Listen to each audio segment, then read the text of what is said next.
Well, have you ever traveled? Most of us have. Well, have you ever been traveling and gone into a hotel and been told, sorry, no rooms?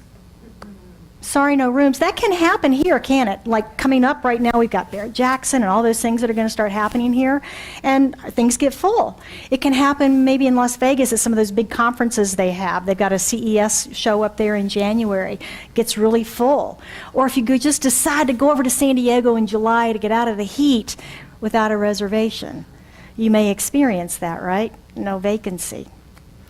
Well, that happened to me a few years back. I was coming back from Colorado on a road trip and coming down through New Mexico, the back roads and the scenic route and that sort of thing, and saw on the map a little town up ahead and thought, we'll just stop there.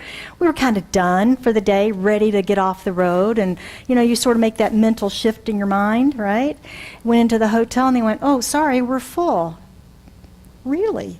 Well, are there any other hotels in town? Well, yes, there are, but they're full too. I can call for you.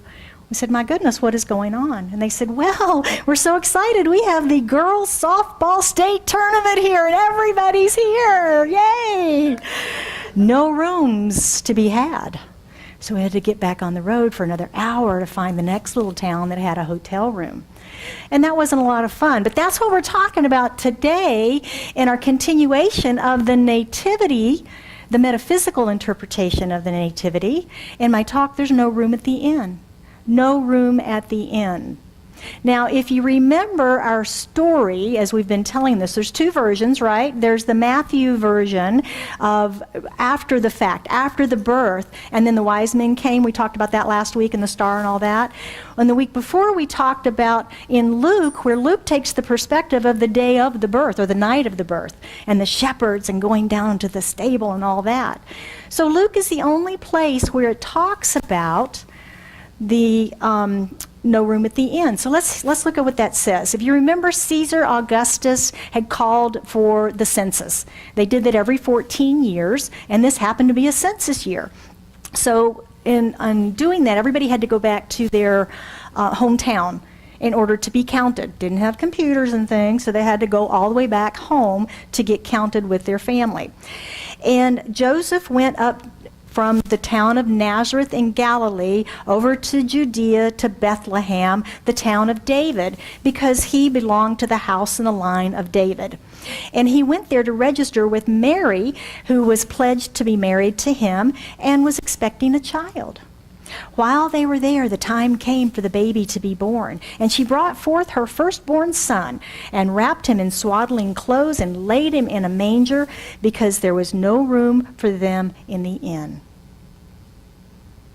That's it. That's it. That's the whole story. And from that, it doesn't make a lot of sense, right? There's a lot of pieces and parts missing. We know how our minds work. I got to fill in the blanks. It was a manger. It must have been okay, so then we end up with this, right? This is the story. This is the Nativity. We've got one on our altar this Sunday to demonstrate that. But that's the story that we've made up now because, well, there was no room in the hotel for him, and she put him in a manger. Manger's in a barn. Must have been in a barn. Seems logical, but that's not what the story says. It's not what the story says. Interesting. So when we start to pull this apart metaphysically, we then begin to look at Mary. And Mary represents clear consciousness, doesn't she? She represents that clear consciousness through which the divine can flow. And they make a big deal out of the fact that she's a virgin. They make a big deal out of this fact. But it also supports the prophecy of the Old Testament. But metaphysically, it tells us that she was this clear platform, this innocent place of receptivity, of a place that is receptive, open, and available to the divine influx. And if you pull back into the literalness of the story, that's what the story's saying, isn't it? Mary was the receiver of God's child, was the receiver of that divine idea. So today, we can bring meaning to ourselves in this from the standpoint of being open, available, and receptive, can't we? Open, available, and receptive, and being that place that can receive and can be open to the new ideas, to allow, like Goldsmith says, ourselves to be that transparency through which Spirit can flow. To be that transparency through which it can flow. And we do that in several ways. Remember last week we talked about following the star, following our intuition that we have. We also talked about sharing our precious, precious gifts with the world and how important that is. And then our group that practiced visioning we talked about on Wednesday night. Visioning is really that process of just opening and letting go of all of our doing stuff to catch that infinite creativity, that divine inflow of Spirit, the divine idea that's ever available to us, but we just get so busy that we're out here and miss it because it's a whisper. It's a whisper, not a shout. So open, available, and receptive. Open, available, and receptive. Some of us may experience a challenge with those words because our ends are full. Our ends are full. Anybody feeling over busy, over scheduled, overwhelmed perhaps with the holidays? Some of us have pretty jam-packed schedules already, and then holidays, shopping, decorating, wrapping packages, going to parties and events, and right?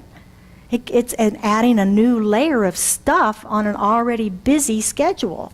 And it can produce overwhelm if we don't balance that out. So my question is, if we're in that busyness, that overwhelm, that overscheduled place, how can we know or be peace on earth and have goodwill toward all? It's kind of hard to do sometimes, isn't it? Have you ever seen people get cranky out in the stores? Yeah, no, doesn't happen. Yeah, they're overstressed, aren't they? Got to get it done. Got to get it done. So maybe it's time that we take a breath. We take a pause, just for a moment. Be still and know that I am. Be still. You can almost feel it. Just saying that, can't you? Be still. That settling down within us. When I looked at this is from the Psalms, and when I looked this up in the Aramaic Bible, which is, they think a more clear translation of the idioms and so forth of the language of that time, what they say is, return and know that I am God. Return, come back within. We've gotten so far out in the world of effects and doing our things and so busy.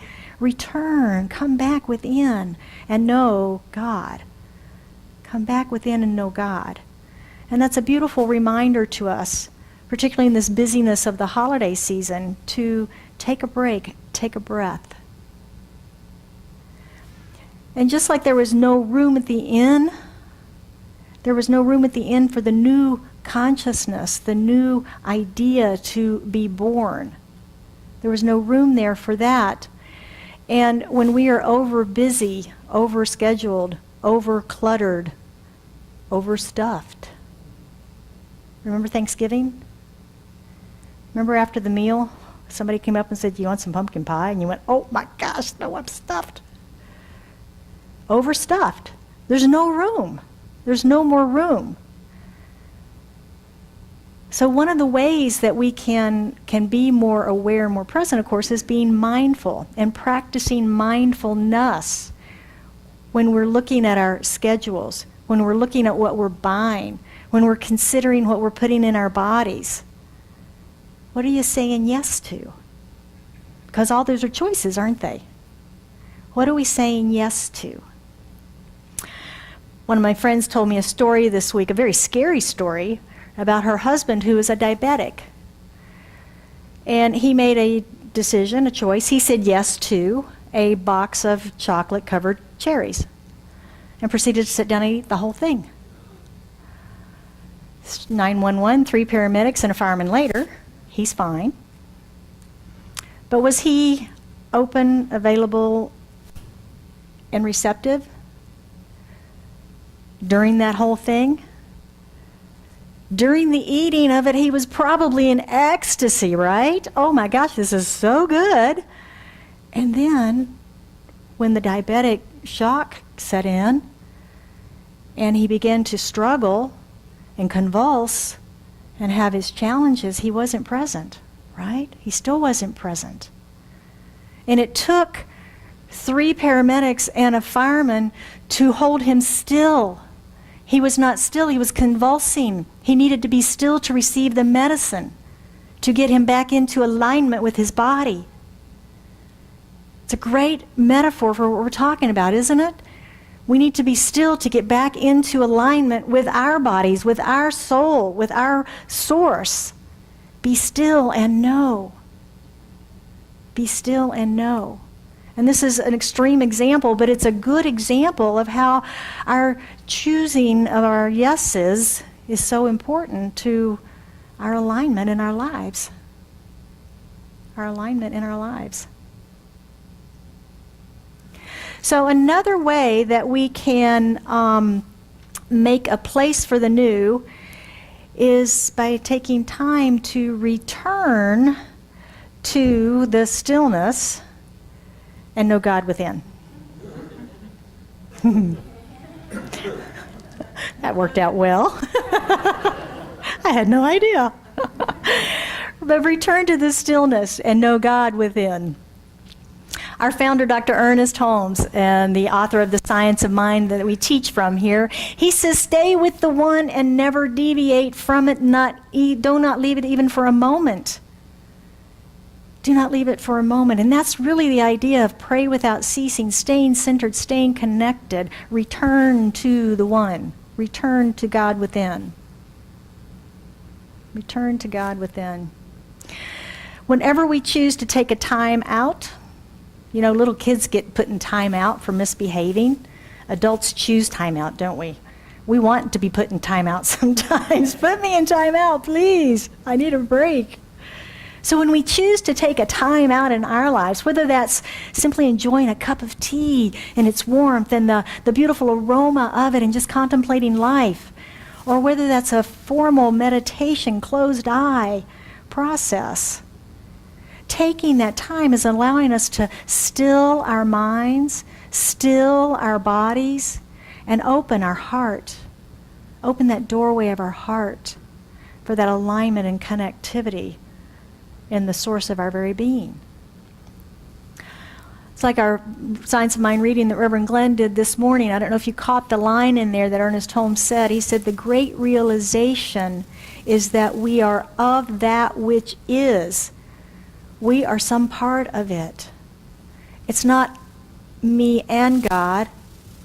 You know, it's not, if the language that we use, I'm born of my parents, right? That seems comfortable. I'm born of my parents. I am born of God.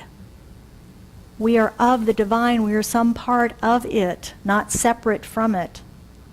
Not separate from it. So this is the idea of why there could not be room at the inn for the birth of the new consciousness. Inns back in those times were much like they were in the West here. If you think about our history, stagecoach coming across, and they had those stations, I guess they called them, and that was where everything happened. The stagecoach would stop, and there would be vendors and food and entertainment, and everybody was there. There'd be lodging, perhaps. And that's the way the inns were back in those days. So it was a busy, active place with lots happening. And it wasn't a place for this new idea to land in the peace and the calmness that it needed. It wasn't a place for that. It was much too busy, jam-packed. So this idea had to arrive in an unconventional way and an unconventional place. And that reminds me of things like, I don't remember which one of them it was, but the computers that were made in the garage, was that Apple or? Hewlett, thank you, HP.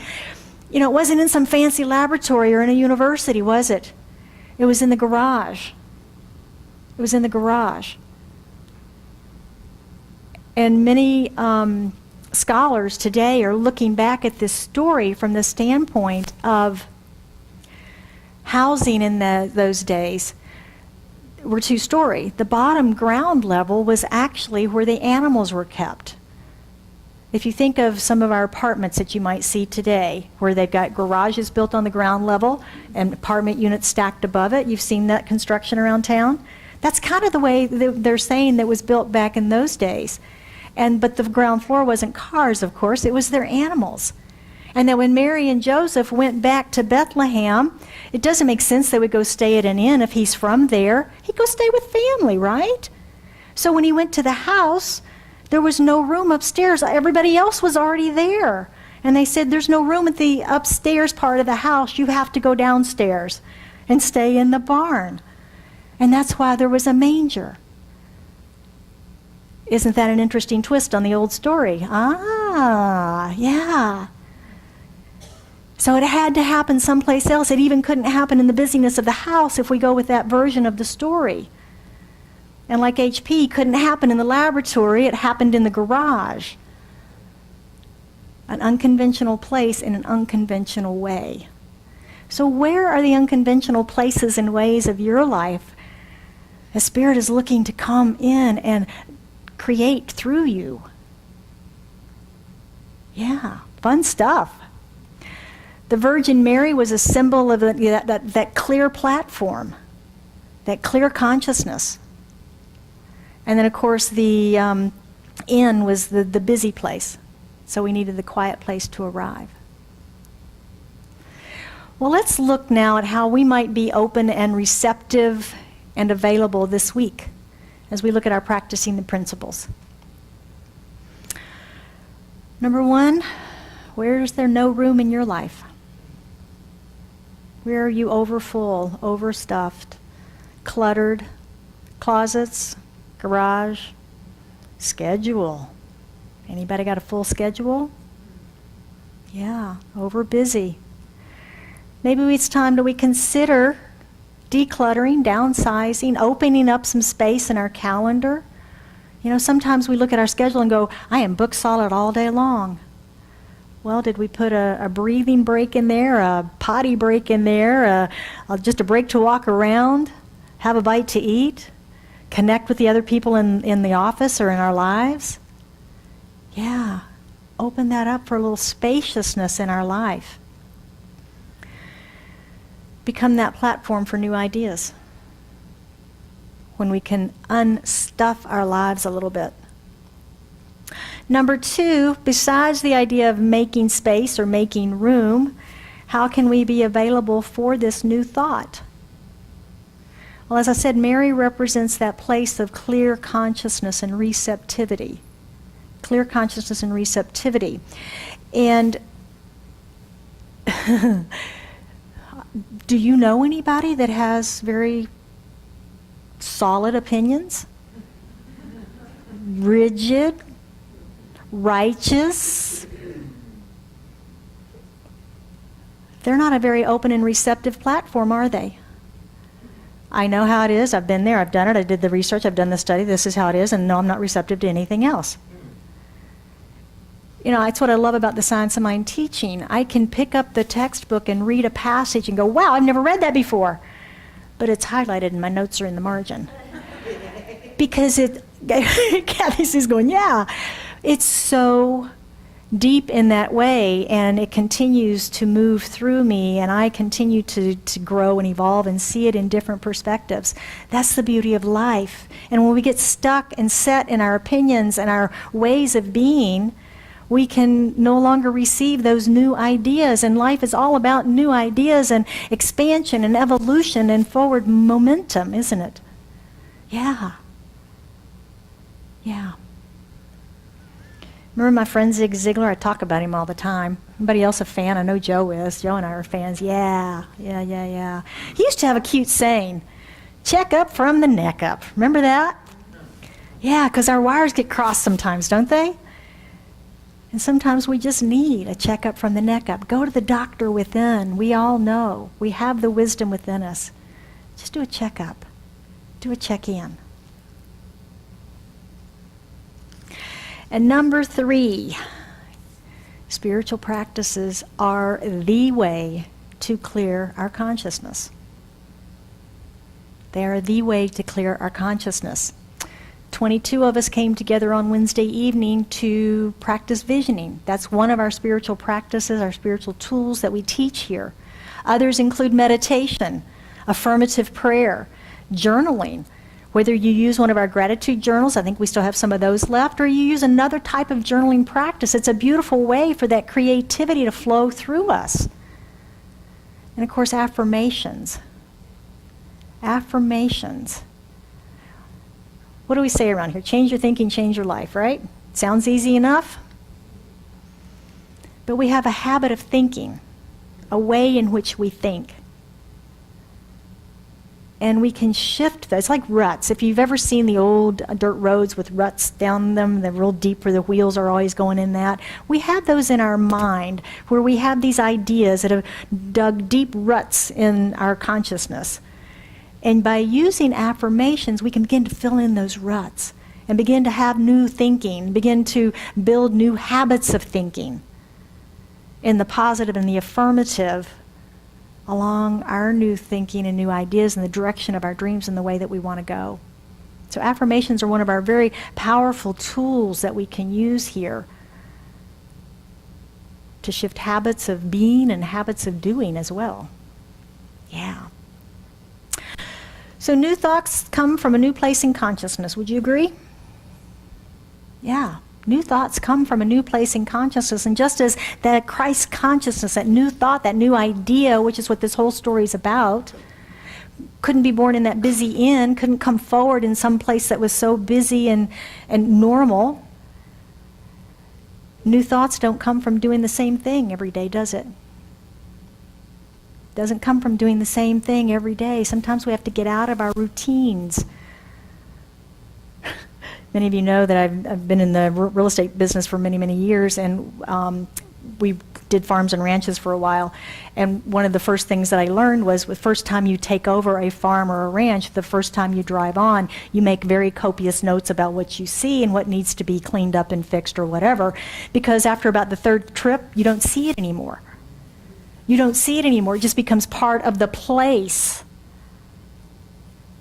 And that's the way our life works sometimes, isn't it? We just don't see it anymore. So getting out of that routine, going and having an adventure sometimes will open us up to a new perspective, open us up to a new idea.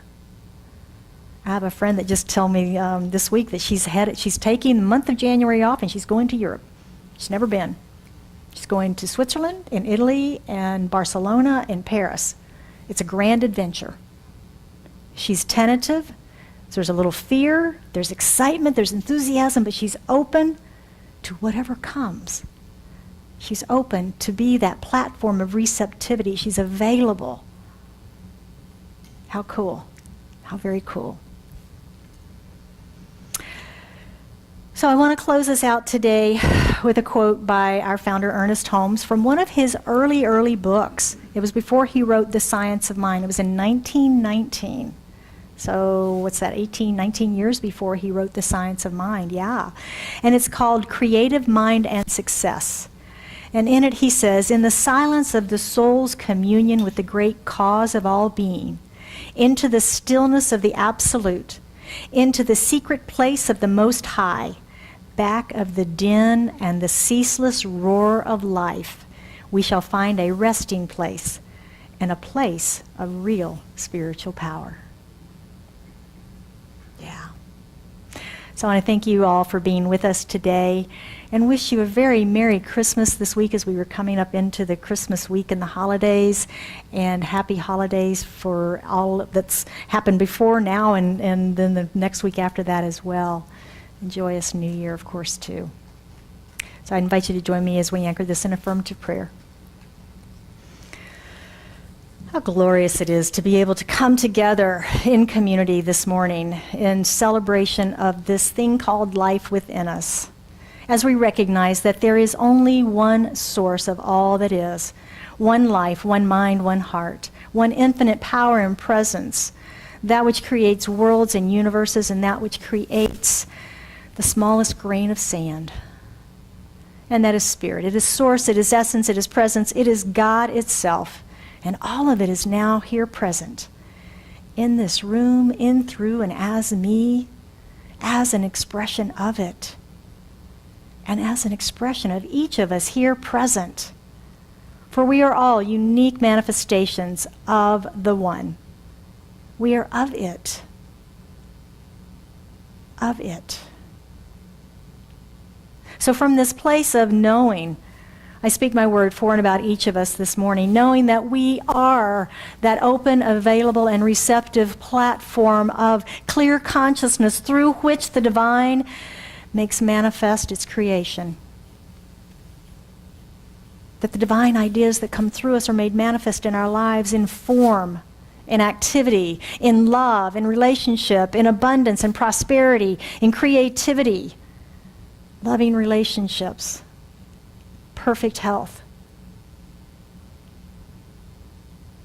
And I know this day that for anyone that has anything on their heart that they're seeking prayer support around, that we lift that into our awareness as they lift it into their consciousness, knowing the perfect divine and right outcome of that, whether there is healing or clarity or whatever it might be, whatever that need is, we know that it is met here, now, in this moment.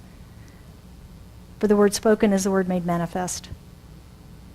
So it is with a grateful and joyful heart that I release this into the activity of mind, into the action of the universal law, knowing that it is done, knowing that it is so. I release, I let it go, I let it be. And we affirm together by saying, and so it is.